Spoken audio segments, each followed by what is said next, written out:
మీరేంటో మాకు తెలుసు, మా వ్యూవర్స్కి కూడా తెలియాలి కదా.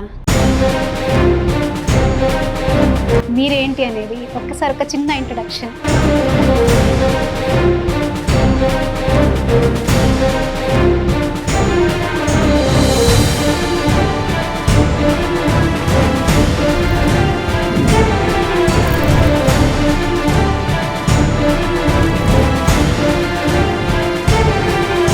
మీరు చాలా రోజుల నుంచి సేవ చేస్తూ ఉన్నారు, సామాజిక సేవలో ఎప్పటి నుంచో ఉన్నారు. సో అదేంటంటే ఈ రోడ్ సైడ్ ఉండే బెగ్గర్స్ ఉంటారు కదా, సో వాళ్ళని, అలాగే మతిస్థిమితం లేని వాళ్ళని మీరు ఒక అంబులెన్స్ పెట్టి అంబులెన్స్లో వాళ్ళని తీసుకుని వెళ్ళి,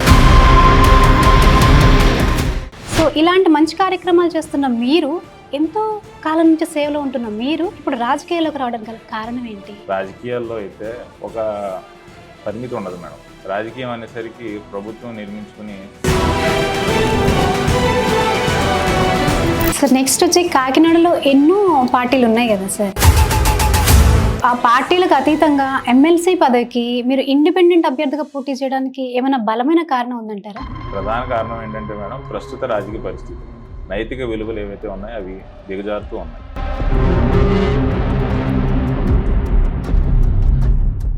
ఇప్పుడు ఎమ్మెల్సీ అభ్యర్థిగా మీరు పోటీ చేస్తున్నారు. ముగ్గురు పార్టీలకి అధినేత ఎవరైతే ఉన్నారో, చంద్రబాబు నాయుడు గారు కానివ్వండి, జగన్ గారు కానివ్వండి, పవన్ కళ్యాణ్ గారు కానివ్వండి, వీళ్ళ ముగ్గురు కూడా మళ్ళీ ప్రచారంలో దిగితే ఆ ప్రవాహాన్ని, ఆ తాగిడిని మీరు తట్టుకోగలరా?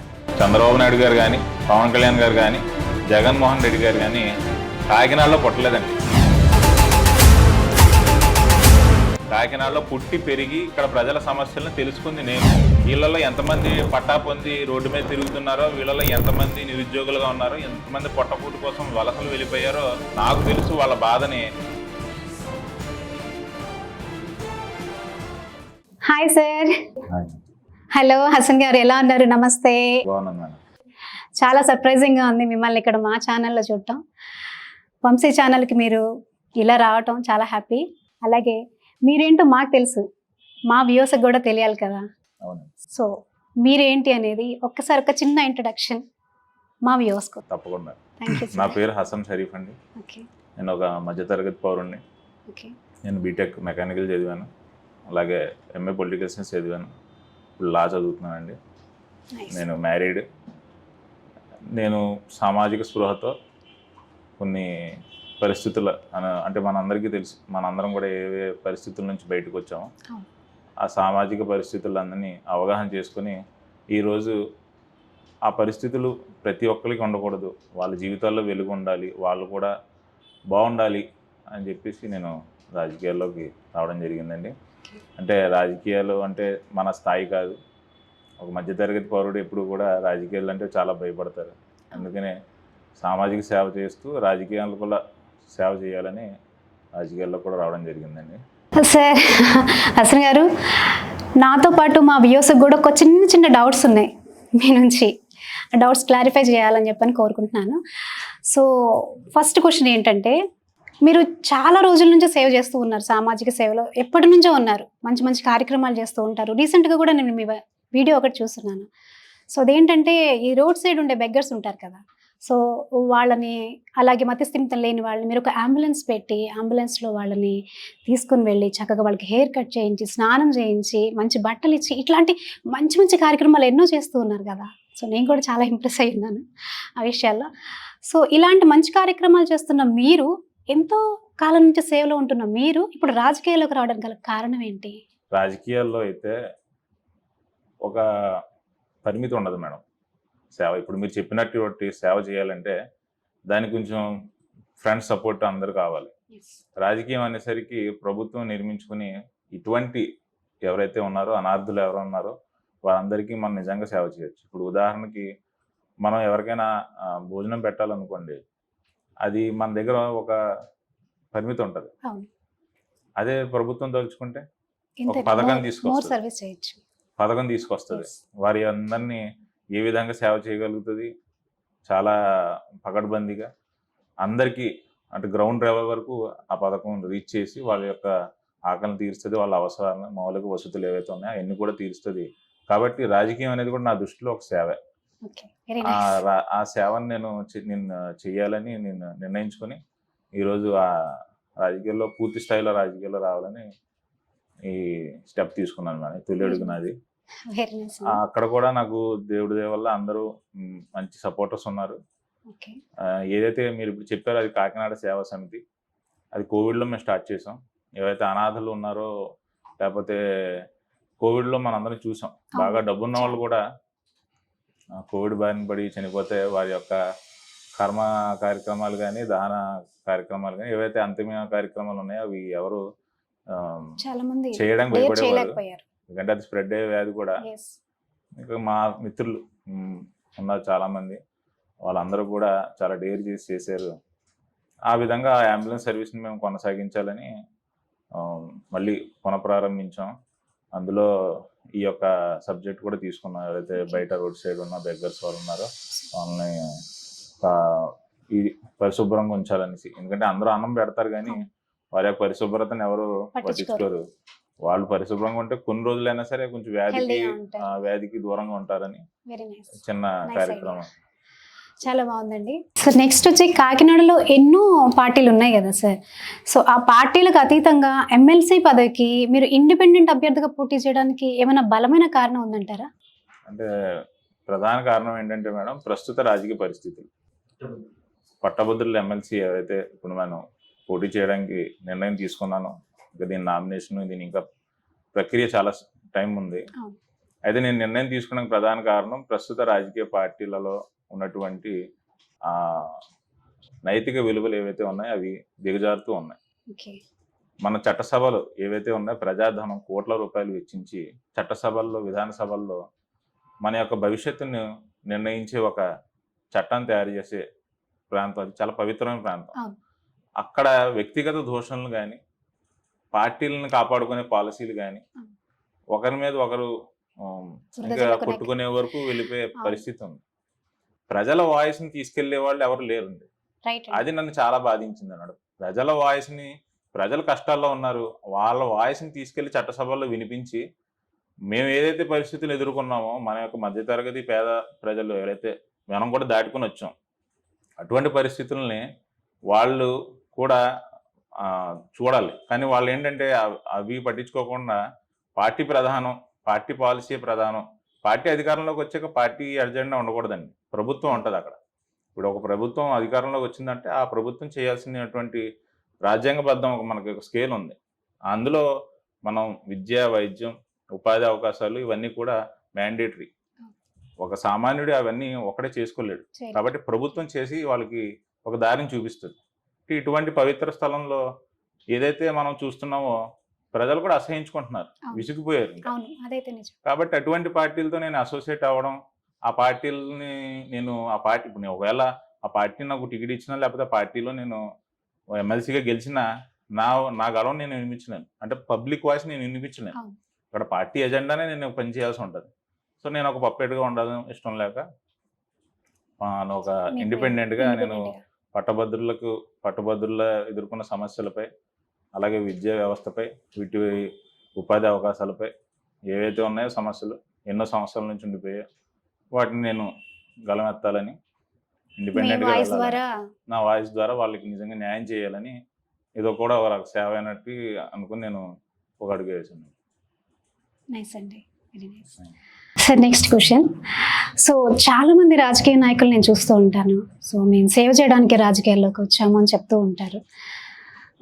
సో మీరు ఎప్పటి నుంచో సేవలో ఉన్నారు, సామాజిక సేవలో ఉన్నారు, మీకంటూ కొన్ని ఎన్నో మంచి మంచి కార్యక్రమాలు చేస్తూ ఉన్నారు, యూత్కి మంచి మోటివేటర్గా కూడా ఉన్నారు.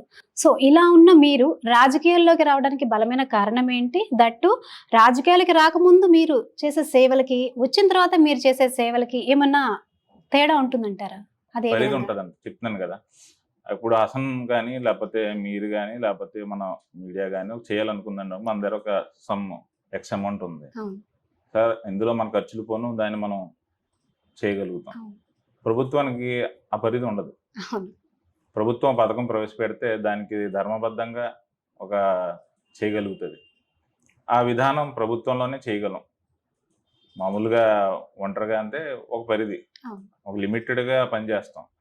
ఈ మనకి ప్రభుత్వంలోకి వచ్చినప్పుడు లేదంటే రాజకీయంగా ఉన్నప్పుడు దానికి కొంచెం మెరుగ్గా చేయగలుగుతామని నా ఉద్దేశం. అందుకని రాజకీయాల్లో కూడా సేవ కిందే నేను పరిగణిస్తాను రాజకీయాన్ని కూడా. అవును. అది మీరు కూడా చెప్తూ సామాజిక ఉన్నారు సేవ, స్టార్టింగ్ నుంచి. రాజకీయ సేవ అని 2 విధాలైనటువంటివి ఉన్నాయి. సామాజిక సేవ అనేది వ్యక్తిగతం.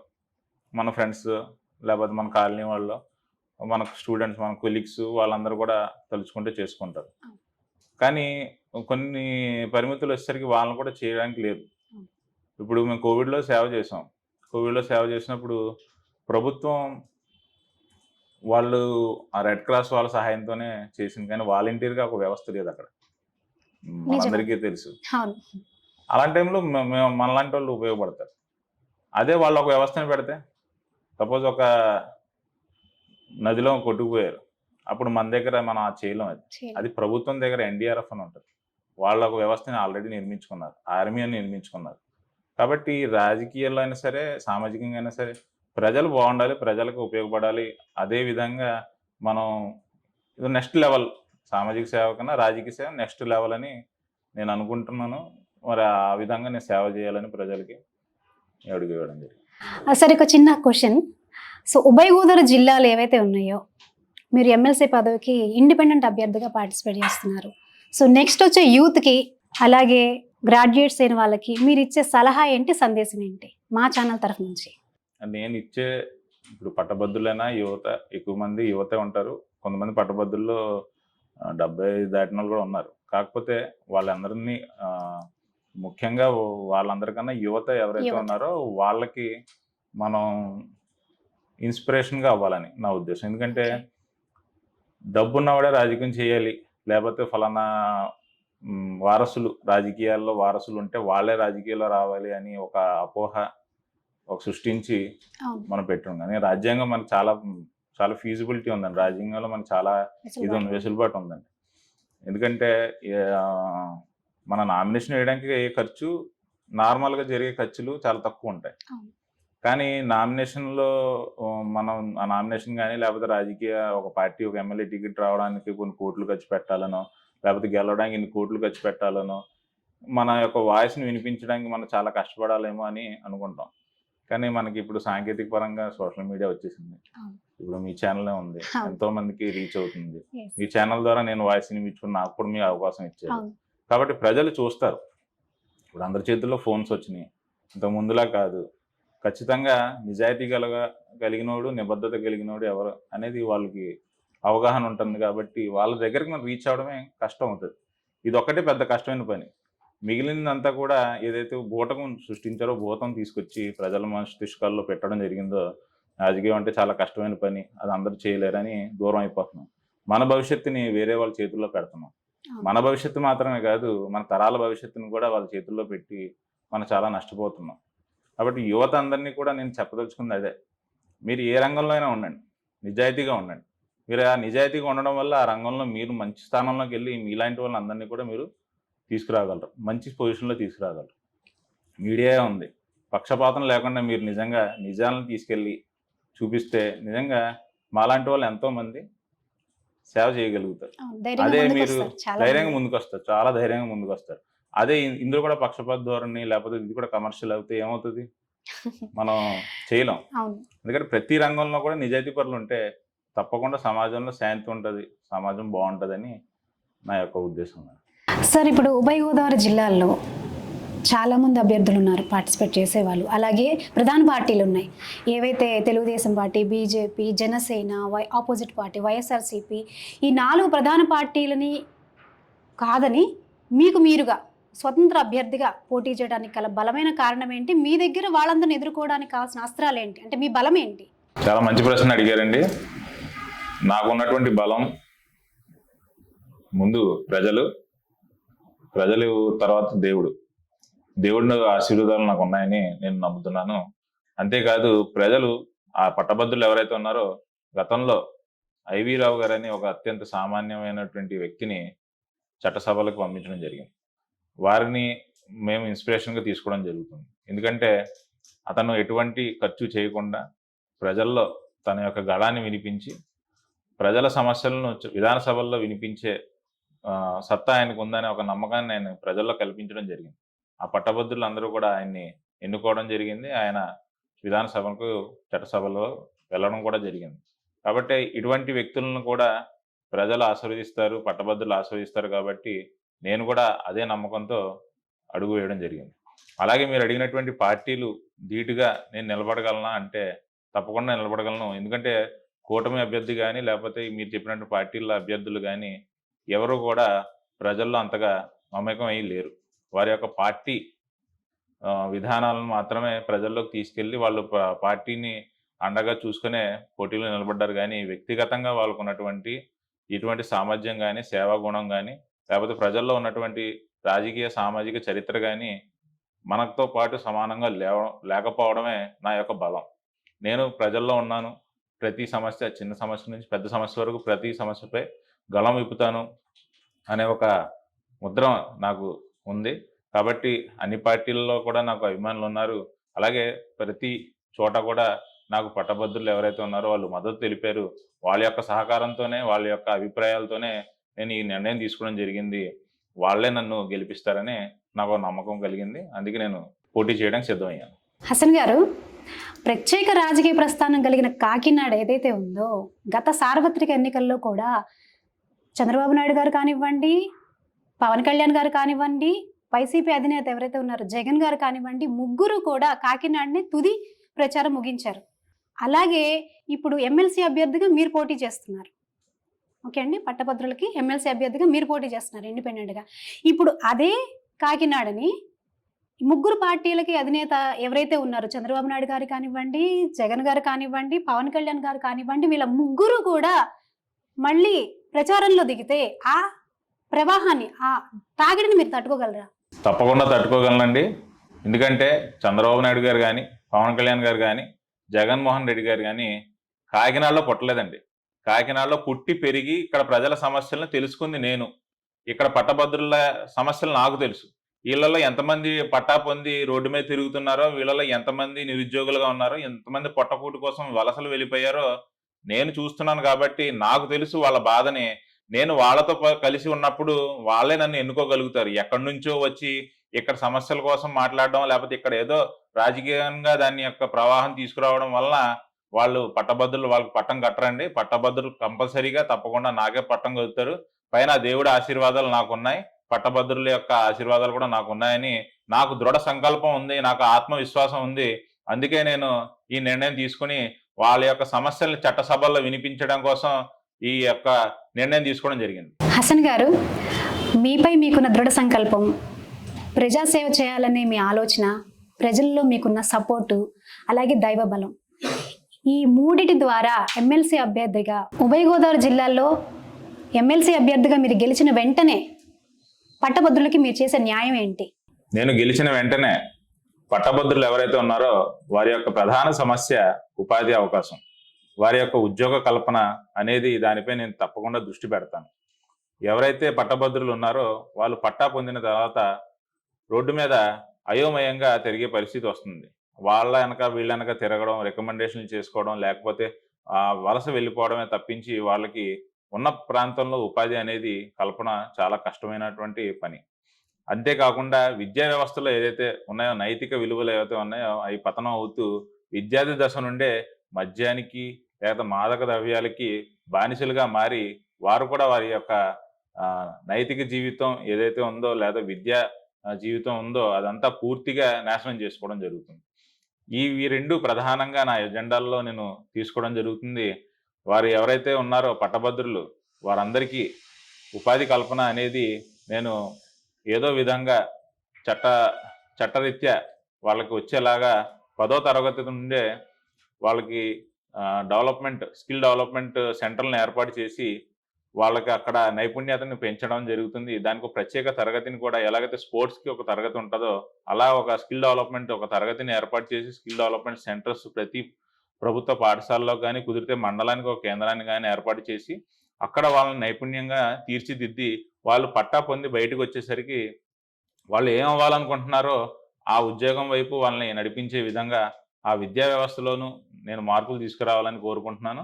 అంతేకాకుండా పట్టా పొందినటువంటి నా ఎవరైతే వ్యక్తులు ఉన్నారో పట్టా పొందిన వ్యక్తులు వాళ్ళ ఉద్యోగంలో కూడా ఉద్యోగ భద్రత అనేది కొరబడుతుంది. ఉద్యోగ భద్రత లేక ఉద్యోగాల్లో ప్రైవేట్ ఉద్యోగాల్లో జాయిన్ అయినప్పటికీ కూడా ఉద్యోగ భద్రత అనేది కొరబడుతుంది. ఆ ఉద్యోగ భద్రతను కూడా తీసుకొచ్చే విధానాన్ని, ఆ చట్టాన్ని కూడా నేను తీసుకురావడం కోసం ఈ యొక్క చట్టసభల్లో వెళ్ళడానికి నేను ముందుగా గెలిచిన వెంటనే చేసే పనులు ఇవ్వండి.